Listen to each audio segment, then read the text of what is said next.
Inna a'tainaka alkawthar. We've given you the greatest, the most abundant good. I just want to share with you, inshallah ta'ala, especially the young people in the audience. You don't have something called free time, guys. You don't. You are members of this ummah. Any member of this ummah, especially the young member of this ummah, is constantly working to make his society better, to do something good for people. You don't have free time. You don't have time to play video games for 8 hours. You don't have time for Grand Theft Auto. You don't have time for Modern Warfare. You don't have time. You don't have time for the new movie that's coming out. You don't have time for Superman. You don't have time. You have time to do more important things. That your youth of this ummah, hold yourself to a higher standard. Not just because the elders are telling you, because the shaykh is telling you, because somebody else is telling you. Because your own conscience should tell you. Your la ilaha illallah should tell you, man. It should tell you that you have to be active people.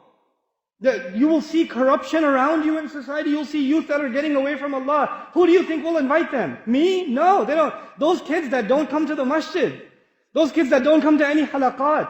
I have no way of reaching them. You have to reach them. You know, they're your friends.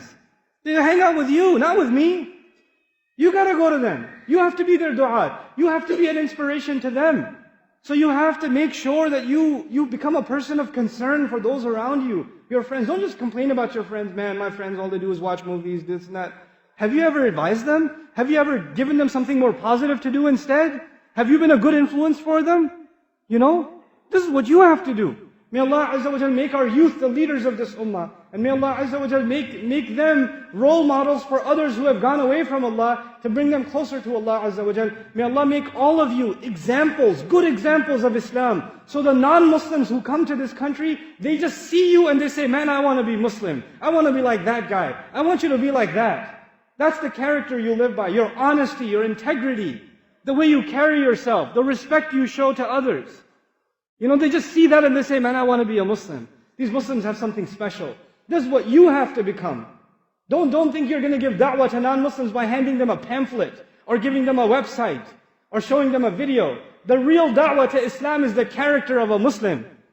It's the character of a Muslim. You are the du'at of Islam without even opening your mouth. Especially here, when you have guests coming, when you have non-Muslims coming, and they're observing the Muslims. And they don't think that it's Muslims. They're not going to say, Islam is great, but the Muslims are messed up. They're not going to think like that. They're going to think Islam is messed up. Because whatever they see you doing, they think that's Islam. So whatever you're doing, no matter when you're doing it, you are ambassadors of Islam. Allah will ask you and me on Judgment Day, this is what you showed to those who were coming to Islam? Were you the reason they came close to Islam, or were you the reason they went even further away from Islam? SubhanAllah. The responsibility that rests on our shoulders. May Allah Azza wa Jal give us the ability to carry that responsibility and become responsible members of this beautiful ummah.